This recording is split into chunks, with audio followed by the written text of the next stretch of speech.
Hallo en welkom by vandag se video. In hierdie video gaan ons die waarde van diensleer ondersoek, 'n benadering wat akademiese leer met betekenisvolle gemeenskapsdiens kombineer om studente te help om teorie op werklike uitdagings toe te pas. Diensleer is 'n gestruktureerde opvoedkundige benadering wat kombineer betekenisvolle gemeenskapsdiens met akademiese onderrig en refleksie. Dit bied studente praktiese ervaring, verbeter hul probleemoplossingsvermoëns en verdiep hul begrip van maatskaplike en opvoedkundige uitdagings. Gemeenskappe trek voordeel daardeur studente betrokkenheid by skole, opvoedkundige inisiatiewe en hulpbronontwikkeling. Reflektiewe praktyk versterk die verband tussen teoretiese kennis en persoonlike en professionele groei verder.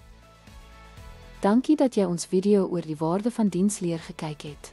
Hierdie kragtige benadering help om reflektiewe, verantwoordelike opvoeders te vorm wat gereed is om 'n werklike impak in hul gemeenskappe en klaskamers te maak.